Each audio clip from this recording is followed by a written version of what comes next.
The twin suns of Mortara cast long, merciless shadows across a landscape that seemed designed to crush hope.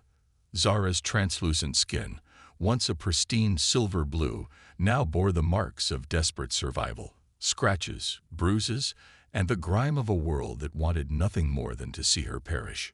She wasn't always destined to die here.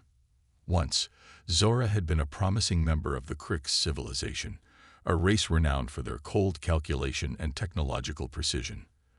But precision, in the Krix world, left no room for deviation. And Zara was a deviation. From the moment of her birth, something had been different about her. While other Krix children learned to suppress emotion with clinical efficiency, Zara felt everything. She could sense the pain of others, understand their fears, and most dangerously, she cared. In a society that valued logic over everything, empathy was not just a weakness, it was a fatal flaw. The decision to abandon her had been swift and emotionless. 3 senior Krix administrators had reviewed her genetic profile, their metallic fingers dancing across holographic screens. No discussion, no debate, just a cold, calculated verdict: removal. Removal meant being dropped on Mortara, a planet so hostile that survival was virtually impossible. The planet's ecosystem was a nightmare of evolutionary brutality. Massive predators roamed its rocky terrain, each creature a living weapon designed to hunt and kill with ruthless efficiency. Zara remembered the moment they pushed her from the transport ship. No goodbye, no explanation, just a sudden rush of alien atmosphere and the realization that she was completely alone. The ship's metallic hull had gleamed coldly against Mortara's rust-colored sky before disappearing, leaving nothing but silence and the distant growls of unseen creatures. Her first days were a blur of terror and desperate survival. The Krix had equipped her with minimal survival gear, a compact energy shield that was already failing, a multi-tool that seemed more decorative than functional, and a small nutrition pack that would last mere days. The landscape of Mortara was a study in survival's cruelty. Jagged rock formations rose like broken teeth from blood-red soil. Twisted vegetation, more like razor-sharp metal than plant life, created a terrain that cut as much as it concealed. Every shadow could hide a predator. Every rock could be a potential killer. And the sounds. Always the sounds. Low, rumbling growls that seemed to come from everywhere and nowhere. The scraping of massive claws against stone. The occasional distant scream of something dying. A haunting reminder that on this planet, death was the only constant. Zara's empathetic nature, the very trait that condemned her among the Krix, now became her most critical survival tool. She could sense vibrations others might miss, detect subtle changes in the environment that hinted at approaching danger. Where a typical Krix would rely solely on technological scanning, Zara's intuition gave her something more, a primal connection to the world around her. But intuition alone couldn't fight off hunger, couldn't repair her failing energy shield, couldn't protect her from the monstrous creatures that saw her as nothing more than prey. As the second sun began to set, casting long crimson shadows across the desolate landscape, Zara knew her chances were slim. Her energy shield was down to its last 12%, her nutrition pack nearly empty. The rocks around her offered minimal protection, and the sounds of hunting creatures were growing closer. She had been abandoned, discarded, left to die on a planet designed to kill her. But Zara was not ready to give up. Not yet. In the gathering darkness of Mortara, a spark of determination began to burn. A spark that would soon attract an unexpected rescue from the vast, mysterious universe. The ISV Compassion drifted silently through the star-speckled darkness, a testament to human exploration and curiosity. Captain Elena Rodriguez sat in her command chair, her dark eyes scanning the holographic displays that wrapped around the bridge like a transparent cocoon of technology. Unusual life sign detected on Sector 7 Gamma, announced Lieutenant Jake Chen, his fingers dancing across the sensory interface. It's strange. The readings don't match any known species profile in our database. Captain Rodriguez leaned forward. Strange was interesting. Interesting meant potential discovery. The ship's AI, HFY, Advanced Reconnaissance and Intelligent Assistant, began projecting detailed scans of the planet below. Mortura appeared as a hellish landscape, rocky terrain, minimal vegetation, and temperature variations that would kill most known life forms within hours. "Zoom in on the life sign," Alina commanded. The holographic display expanded, revealing a single figure huddled in a narrow ravine. Surrounded by massive predatory creatures, the alien looked small, vulnerable, and moments away from becoming prey. Lieutenant Chen's voice carried a mix of professional detachment and human concern. "The life form appears to be a sentient being. Genetic markers suggest an advanced civilization, but current status is critical." Alina knew the risks. Protocol suggested minimum interference. Planetary observation was their primary mission, not rescue. The Interstellar Exploration Committee had strict guidelines about non-intervention in potentially unknown ecosystems. But something about this scene didn't sit right with her. "Time to intervention?" she asked. Araya calculated quickly. Current survival probability for the life form is 2.3%. Estimated time before complete systemic failure, 47 minutes. The bridge fell silent. Every crew member understood what that meant. 47 minutes between life and death. Alina made her decision in a heartbeat. Prepare rescue protocols. Full stealth mode. The Compassion began its careful descent, its advanced camouflage technology rendering it almost invisible against Mortura's rocky sky. The ship's quantum-based propulsion system allowed for precision movements that traditional spacecraft could never achieve. Outside, 3 massive predators circled the alien. Each creature was a nightmare of evolution. 6 meters long, covered in razor-sharp chitinous plates, multiple eyes that could track movement across vast distances, and powerful limbs that could crush bone with minimal effort. The creatures moved with calculated intelligence. They weren't just hunting. They were playing with their prey, driving the alien into a position of complete vulnerability. "Weapons systems ready," reported Maria Santos, the tactical officer. Her finger hovered over the defensive controls, but Elena raised her hand. "No direct engagement," Elena instructed. "We use environmental manipulation."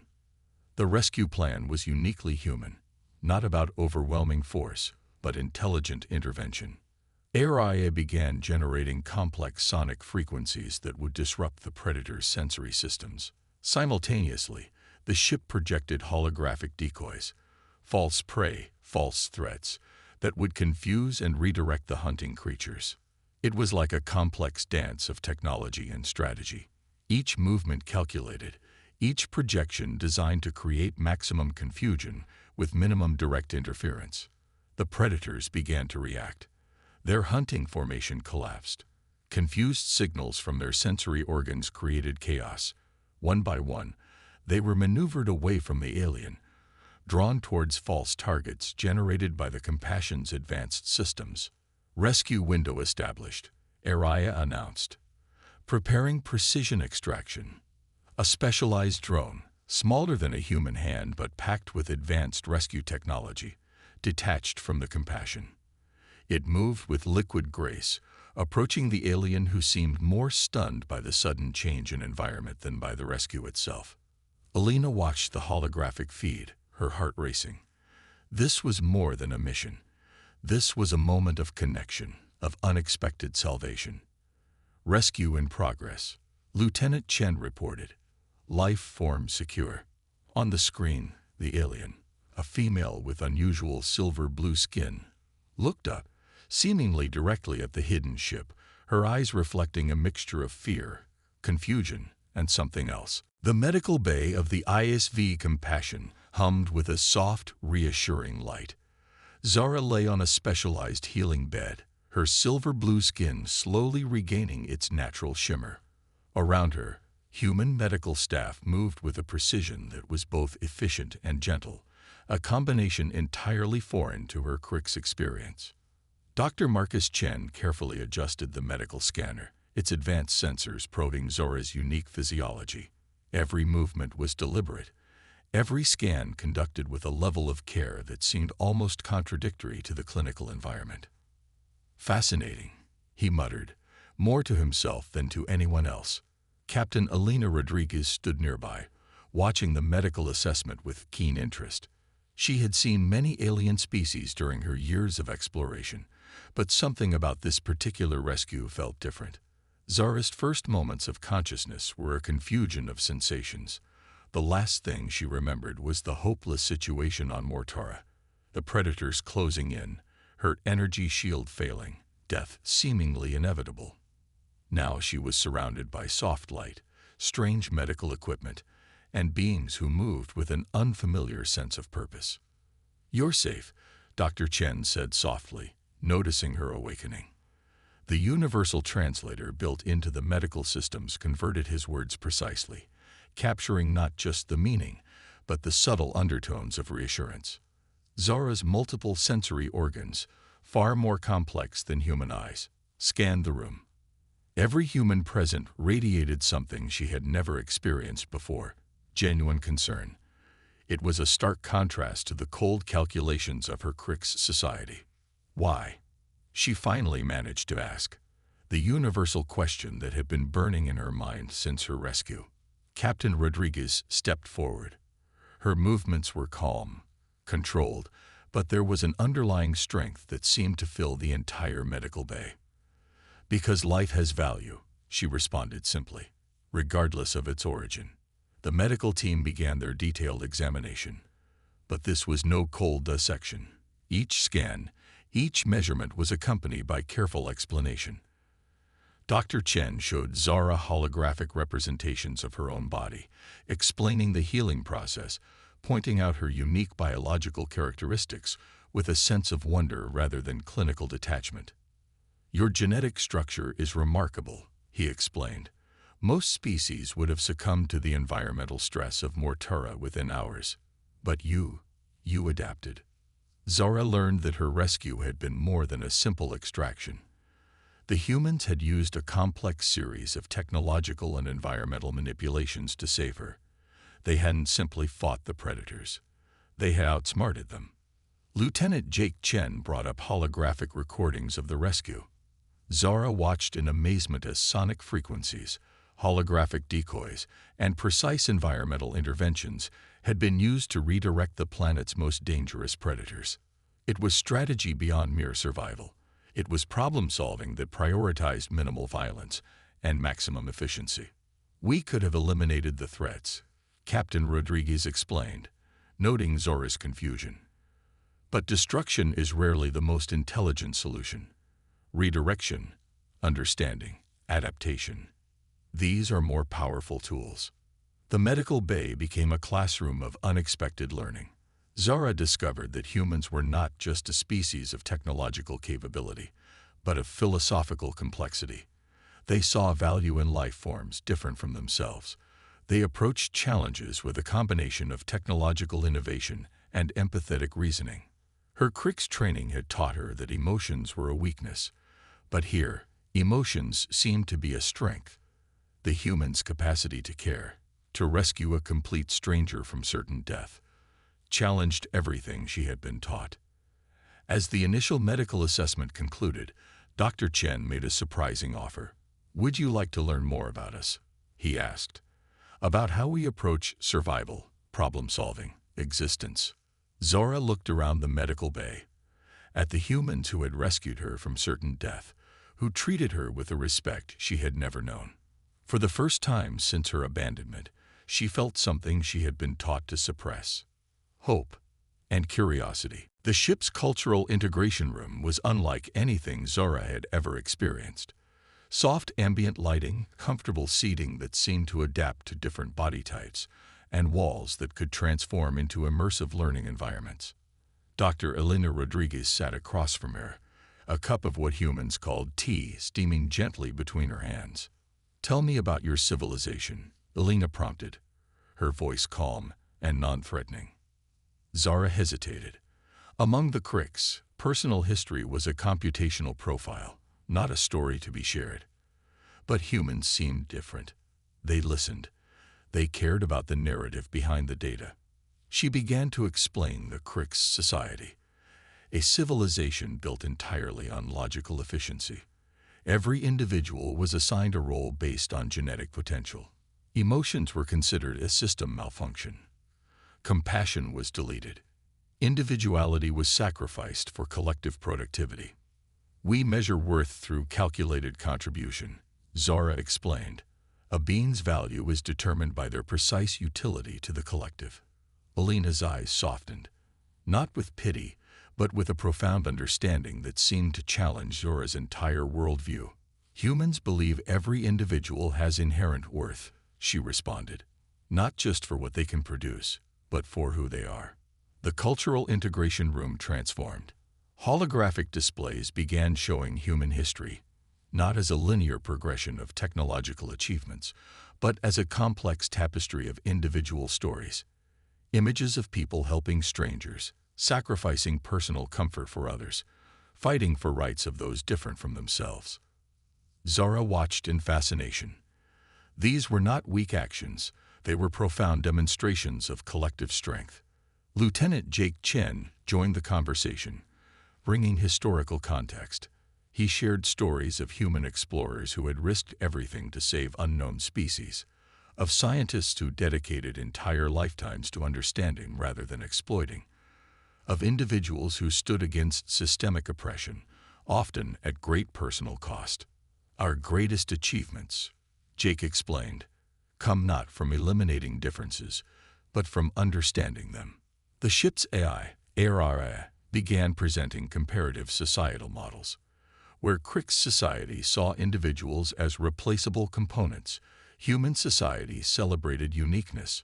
Where Crix eliminated anything perceived as inefficient, humans found strength in diversity.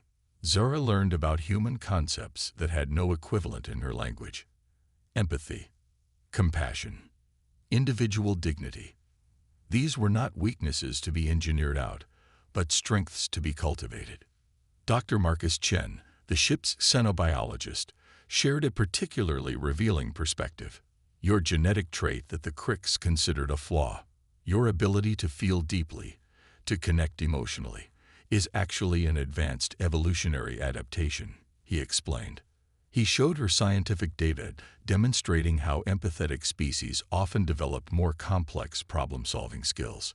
Emotional intelligence wasn't a system error, it was a sophisticated survival mechanism. The humans didn't just teach Zora about their culture. They invited her to question, to challenge, to understand. Every conversation was an opportunity for mutual learning. We don't seek to convert you, Alina said during one discussion. We seek to understand you and help you understand yourself. For the first time, Zara experienced something revolutionary. She was being seen as a complete being, not just a functional unit. Her Crix programming struggled to process this approach. Logical algorithms collided with emerging emotional understanding. She was experiencing a complete reimagining of her own potential. As the ship continued its journey, Zara realized her rescue was more than a physical salvation. It was an invitation to reimagine herself, her worth, her very understanding of existence. The universe, she was learning, was far more complex and beautiful than her previous civilization had ever permitted her to imagine. The ship's advanced genetics laboratory was a marvel of human scientific innovation. Holographic displays danced with complex genetic sequences, each strand telling a story more intricate than words could describe.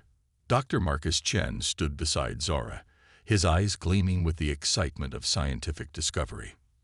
Your genetic structure, he said, pointing to a shimmering holographic representation, is nothing short of extraordinary. Zara watched as her own genetic map transformed before her eyes.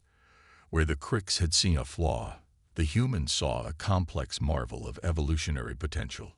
Each genetic strand seemed to pulse with a unique energy, telling a story of adaptation and survival. Dr. Chen began to explain the remarkable findings.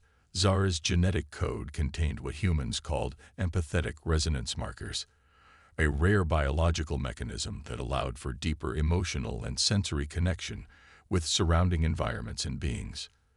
In Crix society, Dr. Chen explained, This would be seen as a weakness, but in evolutionary terms, it's an advanced survival mechanism.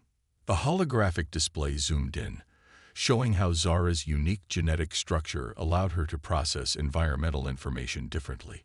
Where most species relied on single sensory inputs, her genetic makeup created a multi-layered perception system. Lieutenant Jake Chen brought up comparative genetic studies. Humans had long discovered that empathy wasn't just an emotional trait, but a sophisticated survival strategy. Species with advanced empathetic capabilities often developed more complex problem-solving skills, better social cooperation, and improved environmental adaptation. Your ability to sense danger on Mortora, Jake explained, wasn't just luck. It was an advanced evolutionary adaptation that the Crix completely misunderstood. Araya, the ship's AI, began processing the genetic data. Complex algorithms compared Zara's genetic structure with thousands of known species in the database. The results were fascinating. Her genetic makeup suggested potential abilities far beyond what the Crix had recognized. Captain Elena Rodriguez joined the discussion, bringing a philosophical perspective to the scientific exploration. Genetic diversity isn't about perfection, she said. It's about potential, about the ability to adapt, to survive, to grow. The research revealed something even more profound. Zara's genetic structure suggested she was part of a rare evolutionary line that the Crix had systematically suppressed. Her imperfection was actually an advanced genetic variation with incredible potential. Dr. Marcus Chen pulled up comparative studies. Societies that valued genetic diversity, that saw differences as strengths rather than flaws, had shown more significant evolutionary progress. The Crix approach of eliminating genetic variations was, from a scientific perspective, fundamentally flawed. Your genetic code, he explained, contains markers for enhanced emotional intelligence, improved sensory perception, and advanced adaptive capabilities. What the Crix saw as a defect is actually an evolutionary advantage. Zara began to understand something profound. The very trait that had caused her rejection was her greatest strength. Her ability to feel, to connect, to sense beyond immediate physical perception was not a weakness, but a sophisticated survival mechanism. The genetic research went beyond simple biological analysis. It was a philosophical exploration of what it means to be a living, evolving being. Humans didn't see genetics as a fixed system, but as a dynamic, constantly adapting mechanism. We're not just looking at your genetic code, Elena said softly. We're looking at a potential blueprint for understanding how life adapts and survives. As the holographic displays continued to dance with genetic information, Zara experienced a transformative moment. Her entire understanding of herself was changing. What had been seen as a fatal flaw was actually a remarkable gift. The Crix had tried to eliminate her. The humans were helping her understand her true potential. For the first time in her life, Zara felt something she had never experienced before. She felt valuable, exactly as she was. The silence of space shattered as a massive Crix warship emerged from quantum jump, its metallic hull gleaming with technological precision. The ship's design was a testament to cold, calculated efficiency, sharp angles, minimal aesthetic, pure functional brutality. Captain Elena Rodriguez stood on the bridge of the ISV Compassion, her posture calm but her eyes sharp. Lieutenant Jake Chen's fingers flew across the sensor interfaces, analyzing the incoming threat. Crix Omega-class battlecruiser, he announced. Weapons systems fully charged. They're hailing us. The communication screen flickered to life. A Crix administrative commander appeared. All sharp angles and metallic skin, eyes like cold computational lenses. No emotion, pure logic. Surrender the genetic anomaly designated Z-847. The commander stated. It wasn't a request. It was a calculated instruction. Elena's response was immediate and measured. We don't surrender individuals, she replied. Especially not those seeking refuge. The Crix commander's response was clinical. The specimen represents unauthorized genetic deviation. Immediate return is required for systematic reprocessing. Reprocessing. Zara knew exactly what that meant. Elimination. Araya, the ship's AI, began running defensive protocols. But this wasn't going to be a traditional space battle. The humans had something far more sophisticated in mind. Jake began a complex series of quantum communication manipulations. Instead of direct confrontation, he started broadcasting multiple false signal patterns. To the Crick's sensors, the Compassion suddenly appeared to be not one ship, but a potential fleet of vessels. Quantum ghost projections initiated, Jake reported, confusing their targeting systems. The Crick's warship's computational systems began to struggle. Each time they tried to lock onto the Compassion's precise location, the ship seemed to multiply, shift, become impossible to target accurately. Captain Rodriguez activated the next phase of their defensive strategy. Araya began broadcasting complex mathematical sequences directly into the Crick's communication networks. Not attacks, but intricate logic puzzles that would consume the ship's computational resources. "We're not fighting," Elena explained to Zara, who watched in fascination. "We're creating cognitive disruption, making their own systems work against them." The Crick's warship's movements became erratic. Its weapons systems, designed for precise targeting, began to malfunction. Complex algorithms became tangled, computational pathways became confused. Dr. Marcus Chen monitored the interaction, explaining to Zara the unique human approach. "We don't seek to destroy," he said. "We seek to understand, to redirect, to create alternative solutions." The battle became a dance of technological innovation. Where the Cricks expected direct confrontation, the humans used psychological and technological misdirection. Each move was calculated not to destroy, but to neutralize and protect. Araya began broadcasting the genetic research about Zara, scientific data that challenged the Cricks' entire understanding of genetic potential. It wasn't just a defensive move, it was an educational intervention. Lieutenant Chen's quantum manipulation reached its peak. The Crick's warship's systems began to overload, not from weapon strikes, but from computational confusion.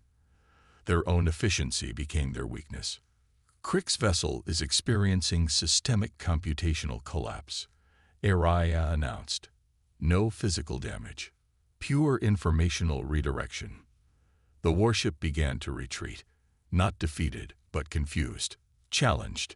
For the first time, their computational logic had encountered a strategy it couldn't immediately process. Zara watched in amazement. The humans had protected her not through violence, but through intelligence, through understanding, through an approach that saw conflict as an opportunity for communication rather than destruction. "Sometimes," Captain Rodriguez said quietly, "the most powerful weapon is understanding."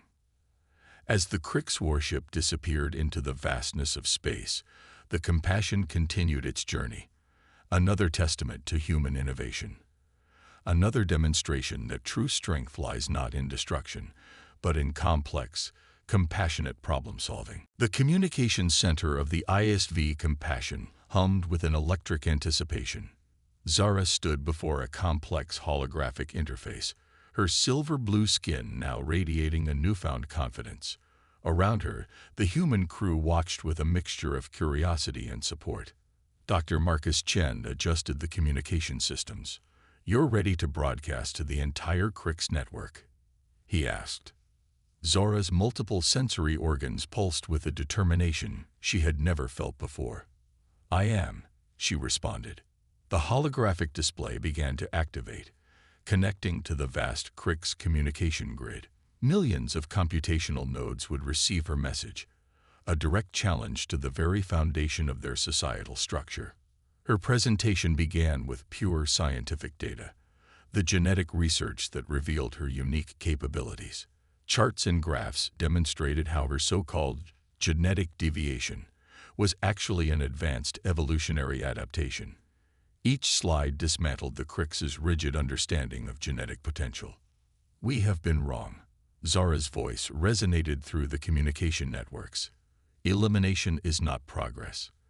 Diversity is not a weakness. She shared her personal story, her abandonment, her survival, her rescue by humans. But this was more than a personal narrative. It was a comprehensive critique of Crick's societal philosophy. Captain Alina Rodriguez had helped her structure the argument, not as an emotional plea, but as a logical deconstruction of the Crick's flawed approach to genetic and social development.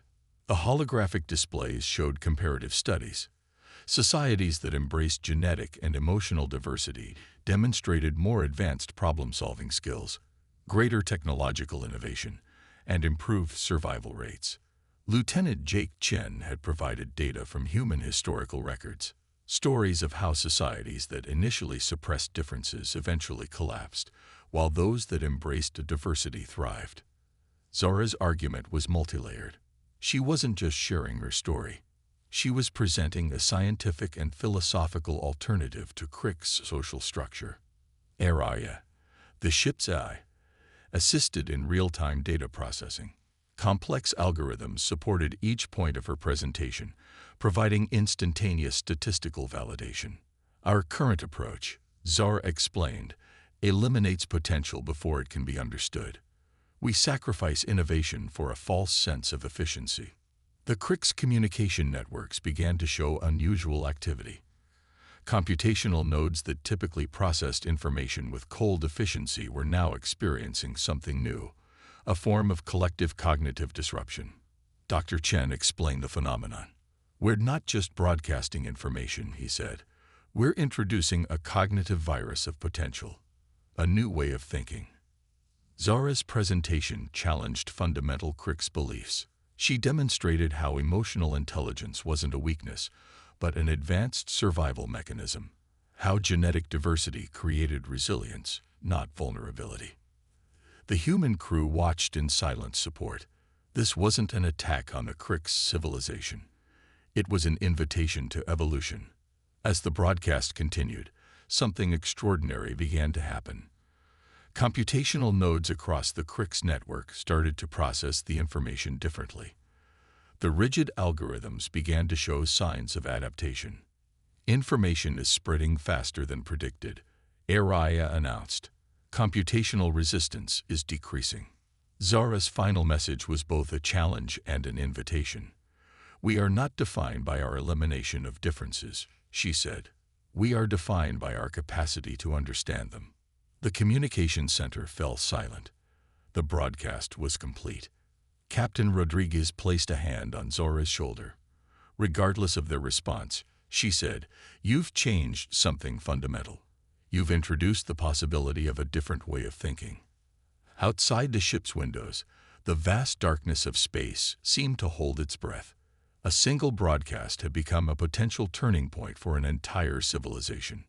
Zara looked out at the stars, understanding now that transformation begins with a single voice willing to speak truth. 6 standard solar cycles had passed since Zara's broadcast transformed the Crick's communication networks.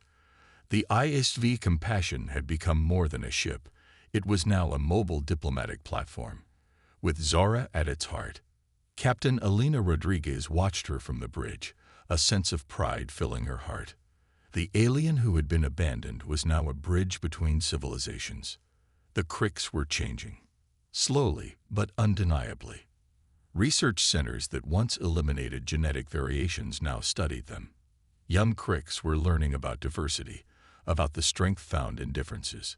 Zara's broadcast had planted a seed of transformation that was gradually taking root. Dr. Marcus Chen's ongoing research had revealed something remarkable.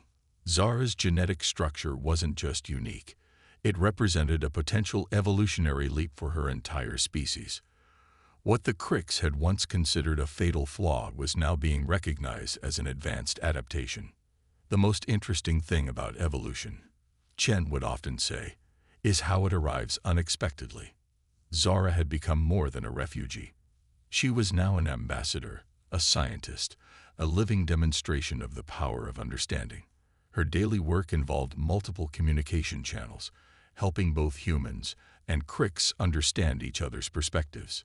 The ship's communication center had been redesigned to accommodate her unique sensory capabilities.